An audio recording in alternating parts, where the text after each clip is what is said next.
Hello, ladies and gentlemen, and welcome to another episode of The Last Edit Podcast, a podcast on film starring yours truly, Silver Hawkins, and my great friend. Hello, Citizen Sleeve.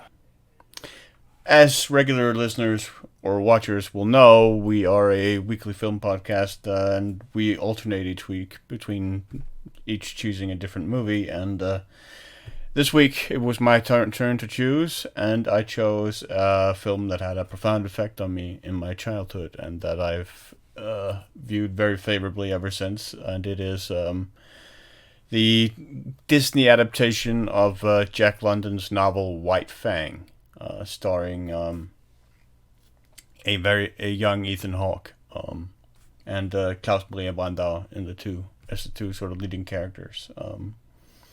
Yeah, it was a movie that had a profound effect on me as a kid. It's a very atypical Disney film because it doesn't really skew away from darker themes that are also appear in the novel, like the conflict of nature and death and stuff. Like there are some really brutal like animal brutality in the movie with dog fighting and stuff. And yeah, and like a guy gets eaten alive by wolves. So yeah, but yeah, it's a movie that's always been one of my favorites. Like, cause just like the landscape in Alaska, like it takes place during. We should just give a quick synopsis of the movie. It takes place during the Yukon Gold Rush in the 1890s in Canada, in the at the border between Canada and Alaska, in the Yukon. Where Ethan Hawke is plays the son of a gold digger who has died, and the son then comes to take over his father's claim in the Yukon, and looks to work it, and so he hooks up with a guy who knew his father, and and they then venture out into the Alaskan wilderness to try and find his father's claim, and they claim to it and work it, and the movie then goes from there. And it also, alongside this plot line, it has a B story of the wolf pup White Fang, basically coming of age and growing up, and leading a life of a significant harshness. Yeah, so you hadn't seen it before when we watched it. We watched it I together. yeah, I'd never read the book as a kid or otherwise, and I'd never seen the film, which is really odd. It's one of those films that I just thought I would have come across because my girlfriend's a huge Disney fan, as am I, and we were positive we'd seen it. Checked upstairs, checked all the DVDs. I was like, no, never come across it before. So I guess the first thing is pretty bloody brutal, isn't it, for a Disney film? I mean, I know you were talking about it's typical old school, and it is to some extent, but my God, man. There's bodies being dragged across ice that pop out of coffins. There's animals being mauled to death. There's dog fights, as you said. There's James Remar playing James Remar, which he's great Yeah. at, which is excellent in this film. So I'm really glad he's in it as that gang leader. I mean, and the really impressive thing about a lot of the brutality is that it's all practical effects. Like Yeah. there's not a digital effect in the movie. Like it's all like animal training. Like there's a scene where the dog White Fang, who's played by the dog actor Jed, where the dog jumps through a window, and it looks Mm. amazing. Like they pull off the stunts really well. Like the confrontation between White Fang and the bear being one of the most famous, played by one of the most famous like bear actors in Hollywood, Bart the bear, who also makes an appearance in a movie that we're gonna talk about at another point. Yeah, like the way those two, the way that scene is shot and those two play off each other as well, it's just exceptionally well done. I think I think almost everything about the film in its use of practical effects and the environment gives it a nice weight. It all Yeah, for feels quite sure. real, which we often don't get in modern kids films because a lot is CGI'd or it is it's puppet based, whereas this really feels like a tangible environment. And as you said, you've got this central narrative. Is it Jack, the main character, Yeah, that Ethan Hawke plays, and No, obviously no, Scott. Sorry, Scott Conroy. Scott, Yep. and he's come to find his father's fortune because his father's died, and he meets these interesting characters in this camp, and it becomes very obvious very quickly he's out of his depth and he needs these people to help Yeah, him. he gets But don't, swindled. Like the very moment he basically arrives yeah, at the Yukon at Chilkoot Pass, which is like the famous like mountain trail up into where the gold diggers head off into the Yukon. Like where it's just basically this massive line of people going up the mountain. He gets swindled out of his money, basically. Gets pickpocketed when he isn't paying attention, and yeah, yeah, and that's his first port of call, and then he yeah, meets the two friends of his father's, yeah. and Alex, played by Klaus Maria Brandauer, and another one I don't remember his name. But he's well, basically the he's less guy. significant. But yeah, Yeah, Alex is the he's more the guy significant, taking care of the obviously. dogs for the dog sled, basically. Yeah, and one of their dies as a friend has died. I can't remember his Yeah, name now, but he's been nailed down into a coffin, and their first port of call, the first thing they need to do before Alex maybe even possibly agrees to all this stuff, is to just go and bury his friend or his friend wanted to be buried, which is back at his original camp. yeah, And what ensues is a slightly arduous, quite difficult, very dangerous take on Weekend at Bernie's, kind of. A little bit. I remember that's the first thing that popped in my mind is that kind of the end happens and they finally arrive at the camp and the ice is sliding and stuff. But Alex is a very interesting character to begin with. Very stoic, very on guard. Doesn't want to get involved in anything else he doesn't have to. But slowly but surely, Scott kind of ingratiates himself, and they become friends. And it's a nice combination of characters. The old grizzled guy who's been there and done it before and seen people die and had yeah, to fend for himself, and then this young upstart who thinks he can just come to this perilous location and suddenly make, whatever gold he can make. But that whole relationship works well. Um, it's quite interesting when they set up camp for the first time. Um, they're telling stories, and he's told to go to bed, and he burns himself, I think, on the fire. And then they hear the wolves start circling, yeah, and you get that really nice sense of entrapment, of not quite knowing where the wolves are in the darkness. And that's when we first meet White Fang as a pup, who's being looked after by his mother, who's just trying to find food and scavenge. But he get mixed up with a bunch of other wolves who are on the prowl, and ends up dying. And the guy who's with them, I think, ends up chasing because he wants to protect his dogs that have looked after them so far. And he goes off in the woods chasing after them, trying to save them. But even before then, there's the bit where they slip down that ice mountain. yeah, The dogs go flying, the coffin goes flying down, that pops open. He pops up like Weekend at Bernie's, sitting up in the coffin. Everyone's perilously trying to get to it. And being the young idiotic fool that Scott is, he just plows through the ice, and of course it splits, and down he goes into the freezing depths for a moment or two, and is hauled out by Alex, and they have to kind of make him warm for a while. yeah. There are some really good moments on the initial trek. Like when they immediately set off, you have these like stunning landscape Oh, shots massive! where they move through the Alaskan just wilderness, and you have even like Scott as a character just stops and just looks at it and takes in just the awe of nature and being that just the miles and miles of just open landscape and trees and mountains, like untouched by man. It's just, yeah, it's awe inspiring, and he just stops and takes that in, and then comes the first night with the wolves, and they're then hunted like every night. Like the wolves get closer and closer and start encroaching, and they start even like the she wolf actually sneaks into the camp and mingles with the sled dog so that she gets fed by accident by the guy who takes care of the dogs. He doesn't notice her because I mean it's at night out in the wilderness. There's not a whole lot of light out there outside of the campfire. So she gets fed, and and one of the other dogs then doesn't, and then she returns to White Fang with the fish. And yeah, and then you get the scene where she basically acts as it starts to act as a decoy, and she lures out the like the alpha of the sled pack, the sled dog pack, Digger, like the caretaker's like favorite dog, who then runs out to meet her, and then of course gets ambushed by the wolves who are waiting in the trees. And then yeah, he runs off to try and save Digger, and then he gets killed. But of course, he actually manages to wing White Fang's mother as he runs off, and she's then mortally wounded and dies in front of White Fang, quite heartbreakingly, as he discovers and starts howling with this little tiny high pitched howl.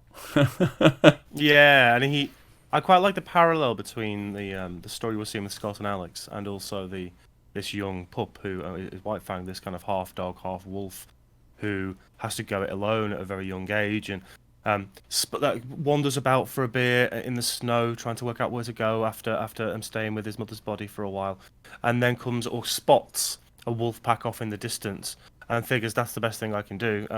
Instinct, follow the wolves, and that the whole story, the way White Fang ends up growing up, the way White Fang is kind of adopted by like the indigenous peoples of the area, Yeah, and becoming this very stoic, very well brought up, very obedient dog, very loyal to some extent. The first moment that Scott meets White Fang, I think, is absolutely brilliant, because White Fang is yeah, just sat on the edge of that um, like like river Brooke almost. Yeah, and just or sat and he Creek. just stares at Scott, and they just stare back, and they immediately seem to have this connection that obviously grows throughout the film. I mentioned to you when we were watching it, I had a few moments of very minor, tiny little contention, and that was just a few use of incorrect shots at times, in my opinion, and a few scenes or elements that were cut too short. And one of them is just after that moment when White Fang hears some howling of wolves and walks This around. is back in the Indian camp, like when Yeah, I mean, you should say, like Scott and Alex. Then they manage to bury. They lose the caretaker. He gets eaten by the wolves, and then they go on by themselves, and they manage to get to the dead guy's claim, bury him, and then they go to Dawson, which is of course the hub of the Klondike gold rush. And from there, from Dawson, like again, Scott is kind of hopelessly lost. Like he's supposed to sort of take off and work the claim on his own, but it's pretty obvious to Alex that he's never going to be able to do it on his own. And Alex is sort of it's I don't think they're married, but they are. I mean, they are basically husband and wife, but they just may not be ceremonially married. But they are, yeah, I get that sense. Yeah, they're yeah, together but not they are a legally. definite couple. And she basically sort of urges him on to take care of Scott. And so they head off to find Scott's father's claim and work it. And on the way there, they stop by the Native American camp where they've picked up White Fang because he went into one of their traps, and they got him as a pup, and they've then raised him, so he's kind of a young adult now. And that's where Scott and White Fang then meet again after they met at the brook when White Fang was just a pup. And yeah, there's the scene where you hear howling in the woods, and White Fang then goes off, like he's basically a ways off the camp by himself, just listening to the other wolves howl, and gazing out into the woods, into the wild where he sort of came from, which is his home. It's a beautiful shot, compositionally. Yeah, The colors of the sky at the time, and as you said, the way that White Fang looks out to the forest, at and the the other way wolves he's howling. framed. Yeah, it just got that little bit of an abrupt end as a shot. It needed to linger for a little bit longer. And there's only two or three moments in the film that do these kind of things. There's one zoom later on, to one of the wolves, which comes from nowhere, because at no point anywhere else in the film have we had a zoom go, "Whoop," but it just does at that point. So they're the only real niggles I had with the whole film in the way it was composed in cinematography terms and in shot terms. Yeah, I think the relationship that happens between it's interesting because you've got this triangle of relationship going on, the central anyway, between Alex Scott and White Fang, as White Fang slowly but surely becomes more aware of Scott and he aware of him, etc.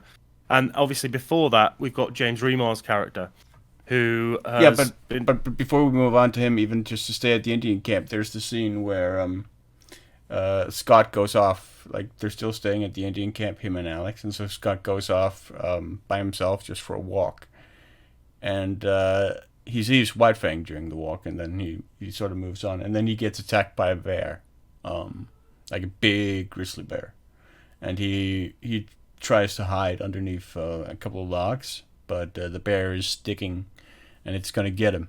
And then White Fang intervenes and basically saves his life, challenges the bear, and the bear backs down. And so White Fang saves his life effectively, and then White Fang just sort of chaunts off. And yeah, that's another scene that sort of cements their connection, which is then further because White Fang just disappears after saving him, and then Scott and Alex take off. And as they're rowing away from the Indian camp down the river, Scott then sees White Fang just standing basically on a like a type of cliff or something, and watching from his perch. That bear fight, those performances between those animals, my God, man. Yeah, Like, because Bot, I never did know Bot, but the bear was a thing. But obviously within Hollywood circles, they use similar animals. Yeah. Because they're good. They're good at those things. But yeah, to have a bear and a wolf yeah, and I mean working that way in that scene. the way the bear digs after Oh, Scott and ferocious. snaps after him. Yeah. Like it's yeah, it's pretty scary, especially if you're a kid. Yeah, it's really well done. Like I can't commend enough how they worked with these animals. Like in the way it's conveyed on screen. Like I one of the things I really appreciated and that really resonated with me is that yeah, I mean there are bad things that happen. Like people get attacked by animals in the movie. Like there's a guy who gets eaten by wolves. And I mean, at the end credits, the movie makes a note out of saying that, like, wolves don't attack people and so forth, and that's mostly true. But there are circumstances in which wolves will attack people because wolves are still wild animals, and any wild animal has the capacity to Desperation, attack survival. people. If you're near their young, I mean, yeah, there's plenty Yeah. of reasons. So but yeah, I mean, even with the bad stuff that happens between people and animal, there's this sort of respect, that this tone of respect that just carries through the entire movie, and that you feel, or at least I did, when I watched it, and again when we watched it again, that's just really really appealing, and makes you just completely fall in love with the wild. Love and respect the wild, I think, is the most important thing. I mean, and that's what this film, look at the harsh environments they find themselves in, the places Yeah. they have to survive against, the ever-changing weather cycles, the different types of animals who can be ferocious at times because they're trying to survive just as well as you are. And Yeah. of course, back then, the wilderness was truly that. There are still pockets in the world that are like that, obviously, but we're talking about an environment which was exceptionally harsh without anywhere near the technological advancements we had to deal with that stuff back then. For So, sure. yeah, just surviving that environment, especially trying to find food and foraging, and and later on when they go to the actual father's camp, and they have to set it all up again, the work they have to put in to get Yeah. anywhere near, panning for gold again and finding what they're trying to find, it's incredibly difficult to undertake in that kind of snowy environment. Yeah, and when they start like resetting or rebuilding the claim, that's one of my favorite scenes in the movie. Just sort of the intricacies of prospecting. Like how do you like yeah how do you Getting the water chutes right and yeah getting the water recalibrating chutes right, yeah, things and and the yeah. mining and stuff, like digging the mining chute and blowing up using dynamite, and yeah, it's just a really, again, it's a really authentic feeling movie. The way it handles its material and the way it conveys its story. It's emotional, and I mean, you can argue it's cliched in some ways, but the execution matters, and the way it executes these cliches. Like cliches are cliches for a reason because they work, for the most part. and the way If they're they're doing the right executed, way, definitely. yeah, and the way they're executed here, I think is just it works exceptionally well. Yeah, yeah, and you know the whole relationship that's established between Scott and White Fang in particular. We mentioned the opening bits. Now, James Remar we mentioned, who plays a brilliant James Remar in this. I cannot He outline plays just he plays how good Beauty he is as Smith. James Remar, who is James Remar by another name. Yeah, But he's his gang leader who is out to make money and has started, dog fighting basically. And he has this big, I can't remember what the original Saint dog is, Ber- the he has a Saint St. Bernard. Bernard's? St. Yeah, Bernard's. and that Saint Bernard is basically a reference to the book Call of the Wild by Jack London, which was the first book, which is basically about a tame dog, a pet, Buck, which is a big big dog, which is abducted from his home in San Francisco and then taken to the Yukon to serve as a sled dog, and then becomes wild. Okay. And White Fang is then the inverse of that story, with a wild dog that then gets tamed and becomes a pet at the end. That's interesting. I didn't realize they were direct novelization And companion and pieces. Beauty Smith's dog, which is a big Saint Bernard here, like his fighting dog here, is Uncalled Buck, is a reference to Call of the Wild. And yeah, That's quite nice. he sees like the Native American chief come in with White Fang into Dawson in order to sell some pelts, and then he's basically as the chief is inside the store trading with the merchant or the trader. Beauty Smith sicks his Saint Bernard on White Fang, and it does not go well for the Saint Bernard because of course White Fang had to assert himself in sort of with the other working dogs in the Native American village. And also he's a wild one, so yeah, he's not easily overtaken, and he beats the Saint Bernard and kills it. Well, it's hierarchy and territory, isn't it, for animals like that? Especially Yeah. when he's obviously dealt with these working dogs before and is trying to establish some hierarchy over them. Establish some ground on them. But yeah, that does not go well at all. And obviously James Remar decides that he wants that dog in payment for his dog being killed, and he's gonna go to the law The in the town authorities, and yeah, yeah, the exactly, Canadian and Mounties. and call out this Indian, and yeah, and from that moment forth he gets White Fang, and this is where the relationship is both incredibly harsh until he meets Scott, but the development after that is absolutely beautiful as two characters. So Remar basically treats this dog like absolute crap. He beats the dog, baits the dog, tries to turn him into a purebred, aggressive, fighting animal. And he manages it. Because slowly but surely we start seeing montages of the dog fighting, the different dogs he's having to go up against. Yeah. And to begin with, he's very reluctantly taking them down because he doesn't know what's happening. He's been thrown into this fighting arena to take on animals of its own they're kind. surrounded by a cheering crowd. Yeah, throwing cheering, money paying around, crowd. yeah, Yeah. and drunk, and yeah, Leery and loud and aggressive as well, riling up the animals. And it culminates in one of it, I guess Remar's, I can't remember the character's name, but his arch nemesis in the dog fighting world, who's gone and got this, who's lost to him before, but has gone and found this pit bull. yeah. Pit bulls, they are beautiful dogs, by the way. I've got so many friends with beautiful pit bulls. But in this instance, the pit bull, it's quite stereotyped as a pit bull. Pit bulls can be very aggressive dogs if they're treated in the wrong way. And they also are notorious for being able to lock their jaws onto an animal's neck, for instance. Yeah. And that's kind of what happens in this case. White Fang, a wolf or not, or half wolf or not, simply can't deal with what's happened with this thoroughbred fighting dog, this pit bull.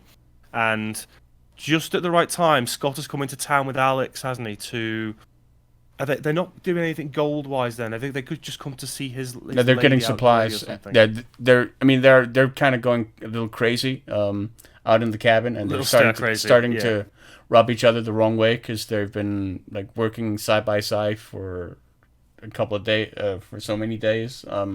So they're starting to drive each other insane with each other's company. So they're thinking, yeah, we're gonna head into town for some nice variation and Some relaxation. further company and a little bit of change of scenery. Yeah. And so there's the beautiful moment when Scott realizes, or he realizes, he walks around the corner and kind of notices dogfighting happening and comes across White Fang, who has been absolutely brutalized and is lying there, kind of near death. And he picks him up, tells Remar to back off. Alex is there, obviously. I think Alex has a gun or something, and staves off Remar at the time. And then they Yeah. take And of White course, Fang back to the everyone cabin. clears out because somebody comes in and yells that the Mounties are coming, like Canadian police are coming. Yeah, the law Because coming to stop like this illegal dogfighting activity. is not legal. So Yeah, exactly. And they take White Fang back to the cabin, his father's cabin, where they're still searching for gold. And this really gentle, very clear relationship begins to establish as Scott slowly but surely tries to feed White Fang at a distance, tries to get him warm and heal him, always at a distance, but ever slowly but surely encroaching on that space of the animal a little bit more. And yeah, it builds, and there's that bit in like the especially cabin where he's like fed on the it's chain. yeah. I mean that's the first scene is where White Fang wakes up and he has the chain around him, and so Scott is going to try and get the chain off him, and of course, as his hand moves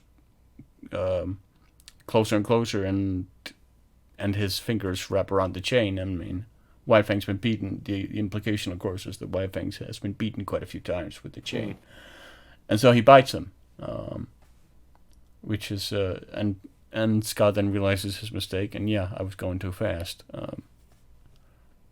and and then yeah, you get further scenes like with the feeding where like he throws these little pieces of meat and gets White Fang closer and closer and closer until the point where he finally has him eating out of the palm of his hand. Oh, and that's a beautiful moment. The way it's shot, the pace of it, Yeah, the way he slowly but and again, I surely puts his just hand out. it's so stunning the way that the dog performs in those scenes, like the way that dog acts. Like Jed, it's it's it just sells the whole thing completely. It does. That relationship seems real, and that's very difficult to establish between an animal and a real actor, Yeah, especially when there's other animals around the set as well and things like that. and So you also, I mean, you really have to commend Ethan Hawke as well because there's no fear in him at all, yeah, none as a young whatsoever. actor as well, very young actor. Yeah, and I mean, he has scenes where White Fang basically has to sort of lock his jaws around his arm, Mm. and no fear in Ethan Hawke at all. And yeah, I think that's really really commendable. And to get like his performance in this movie in general, like the acting performances from the humans as well are strong. Like both Klaus Maria Brandau and Ethan Hawke are really really good. I think. Yeah. And yeah, I mean, same for James Remar being James Remar, but it's effective. He does the best James Remar of any James Remar, so we can never take that away from him. True. You know? Yeah. He I don't know, that relationship is so heartfelt and so heartwarming that as it develops and as they actually become friends, and then he even starts becoming friends with Alex, you know, they start getting this relationship, and he just feels safe again, I think, and he feels like maybe a dog again, a wolf again, free again, as all the shackles are taken away, Yeah. and then he becomes very protective of Ethan and Alex, incredibly protective of anyone who comes near them, of anything that they don't know, and then he follows Ethan everywhere he goes. Yeah. Scott, sorry, and that's really touching as well because we've seen. You Yeah, know, they try. He tries to leave him in the cabin as Scott is going to go into town to get supplies, and so he's going to leave Alex and White Fang at the cabin. But White Fang just jumps out the window, and that's the scene where we get the stunt. Where the dog basically smashes through the window. I guess you're coming with me then. Yeah. And obviously by this point as well, or just after this point, they found the gold. They some minor accident happens, and something comes down within the mine, and they find this kind of side area that Ethan Scott has managed to kind of get himself in as the things have come crashing around, and he discovers gold. Yeah, So big fat vein of gold. Really excited about it, and they get a sample and take it into town, and lo and behold, it's really good stuff. Yeah, it's 98%. 98%, and that's where we start heading towards the I don't know, the OK Corral ending, the kind of more Western ending, as it were. which is Yeah, also very because good as well. Beauty Smith and his boys notice Scott in town coming in to check his gold, and so they follow him back to the claim, where they wait until the break of dawn, and they put a blanket over the chimney to clog up the chimney and fill the cabin with smoke. And then they basically just position themselves to ambush whoever comes out of the cabin. And Yeah, and it's quite a typical Western scene, but it's quite nice at the same time. You know, they get out eventually. What I really like, that's really cool and a nice kind of actiony end to that part of the film. What yeah, I and I mean, really and like is there the are some really good moments, like during that siege, like as the smoke starts to fill, and like Alex starts to play I always forget what it's called, but like it's kind of bungee. oh, like the harmonica, but with the Yeah, it's like strings almost. Yeah. yeah, and he starts to play that, and he starts playing "Coming Around the Mountain," and it starts driving Beauty Smith really, really crazy because they're just not taking the hint, and so he sets the cabin on fire instead. And then they're still trying to get buckets of water Yeah. and then finally it's like, oh, we got to get out. White Fang is obviously fending off one of them, and they're trying to get out of the house, which they do in the end. What I really, really like about that is it feels like an old Western miniseries kind of thing. It feels like the culmination of I don't Bonanza know, a episode Lone or something. Ranger. Yeah. Yeah, exactly. It's got that pulpy feeling about it, which I really like because it feels like that era of Western. So obviously they get out. Remar is taken in, and this is the moment. My girlfriend had cried a number of periods throughout this film, but the actual ending, when Scott takes White Fang into a field and kind of shushes him away, Yeah. and then gets really aggressive about it. Yeah, Get away! because You've got to. White Fang He's leaving. doesn't want to leave him, of course, and Exactly. then he picks up the stick and he adopts the stance. You know, the one that says, "I'm gonna beat you." That aggressive motif that's been Yeah, established. it's whether you have the stick like this or you have it like this. Yeah. And so White It Fang tells off he the goes, story. runs off into the woods, and the reason he's doing this, we should say, is because he's leaving with Alex. He's going on a journey to Going get back out to of this San place. Francisco to open a hotel, which is Open a hotel and spend Alex's the gold lifelong they've dream. got. Yeah, with the lady obviously that's been with him for a long time, and at the boat, they look at each other, and he says, "I've got to stay." And he says, "I understand," and he goes off back into the woods where White Fang was and finds White Fang, and yeah, my girlfriend was in flat out tears at that point, absolute tears. Yeah, It's just a really, and it's a really that's actually an example film. of one of the significant deviations from the book, because in the book, White Fang goes with Scott back to San Francisco and becomes a house pet. And basically, he even becomes a father to pups and stuff, and he lives out the rest of his days in happy comfort. No, I think he stops at burglary, intervenes and gets a burglar at one point. If I recall Which do you correctly. think works better? I think they're different because also, I mean, it's also different. This movie is also different in other ways. So I think this ending works for this movie, and that emotional payoff is significant. Like your girlfriend, It is, and I suspect because it's Cass Disney as was well, not the only one crying. Like more concise Yeah. as well. You know, at Disney films, you're not going to get a 2, 3, 4-hour Disney film, so to make it a bit more concise and maybe a bit more understandable for kids, they maybe removed some elements. And even as violent as it was for a Disney film, perhaps I would suggest the book is probably more violent. yeah. I mean, yeah, it is. I mean, the book starts right off with that expedition where they basically get attacked by wolves, and White Fang's mother gets killed. Well, I highly recommend it. It's a weird ass But Disney the book film. also the book is exclusively told from the point of view of White Fang, so the book doesn't really follow Scott. It only, So he's on the periphery, and you just see yeah, that through the yeah, and dog's he only perspective. enters the story when he becomes Scott's owner, as it were, a master. And then we're only catching scenes through White Fang's eyes as well. Yeah, That's interesting. I might have to try and read that at some point. I like that change and shift in perspective, rather than just the human characters. But yeah, I thought it was fantastic. I really enjoyed it. It's a great holiday watch. I think it's great for Christmas. yeah, it's an maybe excellent family film. Maybe not with tiny, tiny, tiny children, but certainly No, with those who yeah, are. yeah. I mean, If they're okay with Black Cauldron and like, yeah, Secret of Nim, then like we touched on, there are gonna be scenes in this movie that might be really scary, like the bear trying to get to Scott, snapping at him very very aggressively and very yeah. much into the camera. And it's a big bear. It's a big grizzly bear.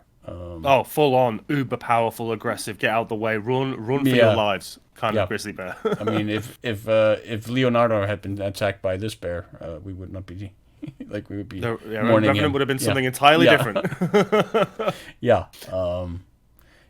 But yeah, I love this movie. I mean, it never feels dated. It feels timeless to me. Yeah, It's exceptionally well shot. I mean, the frustrating thing is I always forget the director. But I mean, it's just so well made. It's yeah, shots are well put together. It's well edited. Yeah, again, I love this is probably one of my top 10 favorite films of all time. And absolutely one of my favorite Disney films. yeah, it's got a great heart. It's got an excellent central narrative. It's got some great character moments and dialogue. The cinematography is beautiful, and the editing is hidden because it didn't need to be anything else just to foreground the narrative. It's one of if I'd grown up watching this, I think I would have really. I think I do obviously really like it, but I think I would have really loved it in the same way Yeah, that I like the Black Cauldron, for instance, yeah, because it's that Disney film with that darker tone, which always appealed to me more. yeah. Bar a few tiny technical niggles here and there, it's a great watch. And I think if you want something with a little bit more meat on the bones as a kids' film for your family to watch, I'd highly recommend it. It's definitely on my girlfriend's And something top that echelon also for Disney highlights films. a sadly a decreasing wildlife and nature that is going to Yeah, be increasingly challenged in the future. and I think that the earlier you can introduce kids to these themes, these notions of struggling Absolutely. animals, habitats that were being destroyed, climate change, plastics in the oceans. I think that, and if you can do it through these type of films, And which are both conservation of because when this movie was made, like wolves were severely threatened by extinction. bears now as well. I mean, there's almost not many animal species left from that part of the world which are doing particularly okay. As a lot of the world isn't. So if you can show kids these type of films that will give them something fun to experience, but also give them themes that will carry them through the early parts of their lives and understand what's going on in the world, I think they're some of the best type of films that you can show children. Absolutely. Right, so we're going to do a film which is very linked to this film, and that's because it stars the aforementioned Bart the Bear. Yeah. Now, I don't know a whole lot about this, but I thought it'd be a good companion piece. It's called The Bear, made in 1988, and it's about a young cub, from what I understand, who is orphaned and finds this old grizzly. And at first, the grizzly doesn't really care about this cub, but the cub ingratiates itself and starts forming this relationship, this parental relationship, with this grizzly bear through all these trials and tribulations they have to face together. Yeah, one of the amazing things about The Bear is that it's a movie that's almost exclusively told visually. There's no dialogue. Like there's no talking animals. They're just animals. So it's basically like Ah, okay. kind of like watching a wildlife documentary, just fictionally. Even though, frankly, a lot of wildlife documentaries are fictional. Like Of course. they Yeah. set up the narratives that they're talking about, and hate to break it to you if that somehow crushes your realities or rather your dreams. I'm Or afraid things are perceptions of mostly wildlife subjective. documentaries. Yeah, Yeah, exactly. So yeah, I think that'll be a great companion piece. We've got plenty of other stuff coming up as well for the year of the 2020. Um, a few interesting series I think we want to cover, and a few different themes we're going to cover as overall videos rather than just single films at a time. But yeah, mostly we'll be doing the same old thing, the same old crazy obscure films you guys have never seen before, or maybe slightly have. And don't forget, we're on Spotify, we're on Anchor, we're on iTunes, we're on YouTube. We're all over the place. And we'll do this as long as you care. Or as long as we care, quite frankly. And we do, so that's a good thing. yeah. Uh, Thanks very much for listening or watching. Exactly. And Mr. Hawkins, please, for the final time, and although you won't see this till 2020, sign us off for 2019, please. Take care, guys, and Merry Christmas and Happy New Year. Merry Christmas. Thank you for watching my last edit, and we'll catch you next year for some awesome filmy stuff.